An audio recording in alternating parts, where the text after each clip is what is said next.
Yo, my name is Sirach. You heard, you are tuned into Witty Smitty News. Go fuck yourself. My name is Lex Luthor. Shouts out to T. Fucking Homie. iBattle, all that good shit. Flip the cup, bottoms up, now just a blunt. Give it up on the hate, try and live in love. Hit the club with the crew soon as I finish up. Christian Smith, Witty Smitty News, joined with Paul Marz Matty J, iBattle team. First off, introduce your roles in iBattle.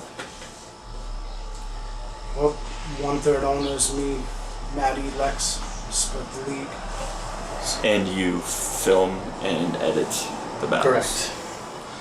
So how did the partnership come about in the purchase of iBattle?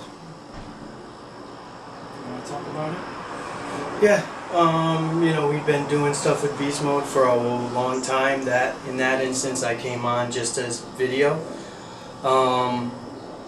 You know, but we were really putting stuff together, and I wanted to take it to another level, and you know, we needed something of our own. So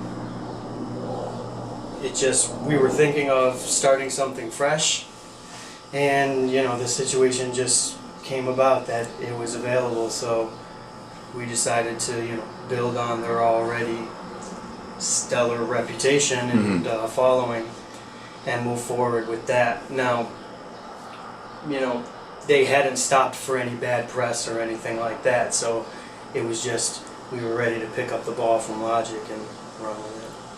Now with the switch over, more subscribers, already a pretty big following from CT, did you feel more pressure going in with that compared to helping with Beast Mode New York? I didn't really feel pressure because I just felt like we had to do the same thing. Yeah. Just doing the same thing. Yeah, I didn't really even think about it that way. I felt like we were ready. We were like wanting something bigger. Did you guys catch any flack from old iBattle guys bringing in that huge monster of a talent that Beast Mode New York had? There was this period that I called the cry battle period. There was a lot of bickering back and forth, but That's hilarious. it is what it is. The Bry cattle period. But I mean, you can't be mad at it. People are gonna feel a certain way, but at the same time, it was not like we didn't take control of iBattle to be like, oh, it's not. It was like something that kind of happened, fell in our laps, and we want to rejuvenate that. Whatever they had, we want to bring that back. It's not like. I mean, I know it's different from the battler's perspective, obviously. Of course. You know. Now, each of you, if you could top 3 BMNY guys versus iBattle event matches right now. Shit. Fantasy matches. I call Eddie. Like 1 versus 1, or Yeah, 1 versus 1. 3 battles though. I think you guys got Eddie Dunch. They got Farrell, it's really hard to Jeff. it down. There's like, you know. There's a lot of interesting Fantasy matchups. battles. You guys have never thought of this? Come on, man. You guys are lying if you tell me you've never thought of this. Well, where, you know, we have upcoming events and stuff like this. Fair enough. My time is consumed with a lot of other things besides fantasy battles, but if I did have the time. Yeah, no, I don't know. I don't have that answer really. A good one. How is it with you? Because I know guys hit you up if they want to try out, right? How's that been? It's cool. I like the process of working with younger MCs also, like even as an MC. Like, just watching their battles and matchmaking. It's not like, see, the battle scene I came onto a little later, you know, through Lex, so it's really the only reason that I got involved in it. Yeah, that leads me to my next question for both of you again. What is it that even got the two of you interested in battle rap? Like, were you fans of it back in the day? I know you rap, well, you rap too, but you said you kind of freestyle battled. Well, yeah, back in the day, I mean, I would watch the Smack DVDs, but when I started recording and started focusing on my own career and trying to pick apart the game, I wasn't even really aware of the battle rap scene, that like it was at the level that it was at. Even though I'm out here and I'm doing stuff, but I was more concerned with trying to travel and do shows places, so I wasn't really paying attention to what was happening in New York. Until, like I said, I crossed paths with Lex, and we grew up in the same neighborhood, We didn't really know each other till later on. Introduced to a mutual friend. Lex came to one of my shows. I showed up to one of his battles, and that's literally how I got into battle rap, modern day battle rap. And isn't that like kind of similar? We're gonna get back to you answering the question, but isn't that kind of similar to how even Beast Mode New York came about? Didn't you go to the event with Lex, and then you end up talking to Wheezy, and then it all kind of formulated? Yeah, it steamrolled into like I said. So I showed up to Lex's battle, and from then on we would just keep supporting each other, and that's when I started to learn more about battle rap, and we were breaking it down, like the differences between like the music industry or trying to make records and do things like that and shows versus being a battle rapper, and like that's when I started really getting into it, like the nuances and like how they differ. And you know, it was just something, like I said before, I wasn't exposed to. So then when I started really catching on to what was happening, and when I went up to see that Beast Mode event when we battled J Blue, the whole, like the way that Beast Mode was, that whole energy, I was just like, what? I was like taken aback because it had like a real hip hop vibe, and I'm here doing shows in a time where like when people are saying that like the New York scene was on a decline. So were you shocked that was happening in Toronto then? Not so, a little bit at first, but it was just like, I'm like, this is what I've been looking for, this hip hop feeling where everybody is just like 100% into it. And that scene wasn't really happening with these shows around here, like the underground scene. It was like, it had faded out, especially the way that commercial music had changed the game. So that was one thing that really hit me. Like, I was like, yo, battle rap, this is hip hop. This is where hip hop is now. It left. It's now here hiding, like underground again, in the most underground art form possible, you know? So what about you, Matty? How'd you even get into battling? Were you a fan, or you're obviously a good film dude? Is that kind of how you got drawn into it? Yeah, I mean, I downloaded Juice for Supernatural on Napster, you know, Idea 1 Blaze Battle, I'm with it all, and I kind of fell off as I got into the music, and yeah, I was only really brought back into it because of these guys, you know, and you know, obviously I had the film and stuff up and running, so you know, I've been filming events for years, but yeah, again, that's how I got brought into it, and yeah, obviously what Lex brought here and was building. It's crazy. Here, you know, I saw that his eye for talent, man, is fucking ridiculous. That's what made it easy. Yeah. That's why we don't have an answer to what's our top battles. Yeah, because I literally leave all. Yeah, no, it's fair enough. Each one of us has like our own kind of department that we kind of have to handle in terms. Now, being artists yourself and obviously performing, you've both performed, and being at Battle Raps Live and watching that a lot, what do you think's a tougher crowd to please? I think, you know, with doing shows, it's like, if people are there to see you, it's a different story.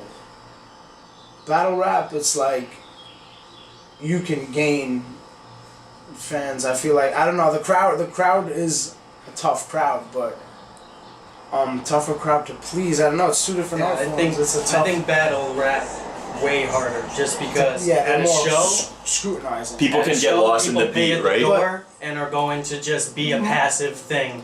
When you go to battle rap, you're like planning a month ahead. Participating. Yes. You know what I mean? Also, so you come to like either love or hate somebody and that's react accordingly. But also in terms like you think about it in battle rap, you can gain a fan and that fan will support and promote your career. It's easier with the show. It's like somebody might see in the shows nobody gives a fuck. Yeah, somebody might see you perform. But then they can't really find you. They may or may not follow you. It Yeah. depends. Is your promo right? Do you have the materials there to distribute after? It's like all these other factors. So it's like it's definitely you know, depends. That question could be answered a couple different ways. Like in terms of keeping a fan, battle rap, it's easier. But in terms of pleasing a fan, I don't know though, man. The fans turn on you if you have a couple bad performances. Like that's true. So if you're a legend or an up and comer, like those, boom, turn. They are more cynical and hardcore. Yeah. That's why it's like a double-edged answer. But yeah, no, I don't know. I think it's the loyalty's deeper though. Even if you're hating on somebody, I still consider that a fan. They might Yeah, that's just true. turn to heel. You know what I mean? As far as like what character they're playing in your perspective, they might have turned heel like in wrestling and shit like that. So, what's up, dude? Yeah. So yeah, I think it's two different ball games, like Paul said earlier. Now you've had battles featured on music. Who do you think is the battler that makes the best music? If I'm gonna be biased, I really like Hoffa's music. I think he makes good music. But I've listened to Daylight's project, and I just think he's great on a beat, and I like his music. Yeah, I think Hoffa makes There's actually a lot of them, to be honest. better songs. Yeah. Daylight, I know. maybe Center. Cortez has some fire. Big K has some fire. Eddie. Eddie. Well, I told you already how I found know. Eddie. So Yeah. like when I first heard him, I was like, "What the hell is going on?" And then like if you really want to count them, like M and Cassidy still battled back in the day. That's what I mean. The lines Canada. how far do we go back? The lines get blurred. I don't think it counts that he battled, to be honest. So final question. What can we expect from iBattle going forward? More dope shit. More new shit, more dope shit. We're just trying to do, stuff that hasn't been done yet. I know Lex is always working. He's always coming up with new ideas. Everybody plays their part, you know what I mean? And that's it. I mean, it's unlimited potential, I feel like. Who knows? Yeah, I want to speak on that quickly, doing different things. Who came up with the 5-round format? Was it the battlers or was it you guys? I believe it was Lex. I think it was Lex's idea. Is it something that you're scared is going to get watered down by other leagues trying it? I mean, I'm not really concerned with them. As long as we put out quality material, it is what it is. If they want to do that and the battle's good, great. It's even better for the battle community. I am, man. Yeah, we don't have a fucking patent. I'm not one. Yeah, fair enough. Or the number 6. And it's happened before anyway, like Smack used to do five-round battles It is anyway. what it is. But the format, the 16-bar thing is where it gets a lot more interesting than formats that's been done before. So last question now, if you could pit any two guys in that format, who would be your top matchup for that? Doesn't have to be iBattle, it could be anyone in battle rap, period. But if you want to stick with the roster, I'm not mad at you at all, obviously. If I stick with the roster, I'd definitely like to see... I know this is a weird matchup, but I would like to see what they say to each other because it will be real entertaining. Jack Tripper and Bubba Ford screaming at each other. I've been saying that battle should happen for a while, to be honest. I just think it would be interesting. Jack's one of my favorite, and Bubba Ford's one of my favorite up-and-comers. Same. I think, Bubba and Red Flag are those guys are... Yeah, Red Flag is nice too. He's ridiculous. Yeah, so... What about you? I was going to say just two young guys. I was going to say Eddie and Red Flag. But that would be cool. You know who I'd actually like to see, well, not in that format, but in general, is Luke Nukem and Red Flag. I think that'd be cool too. Good. Yeah. Yeah, Luke did his thing when we were out there for the wave. I told you that was the one. I already know, man. Yeah, that was the one. I don't sleep on Luke, man. That was the one. I told you That battle was crazy. I've been around Beast Mode for years now, so it's not like I feel Toronto's like my second home. I love that place. Well, Christian Smith, Witty Smitty News, Matty J, Home Marz, iBattleTV, man. Peace, yeah. iBattleTV.com. Check out the website as well. Pay-per-view available tomorrow. This won't be out tomorrow, but get the pay-per-view anyway. Take over 4. All I'm saying is, different hats for different situations. Sometimes you gotta play different parts. Shit's hard. You know what I'm saying? Businessman.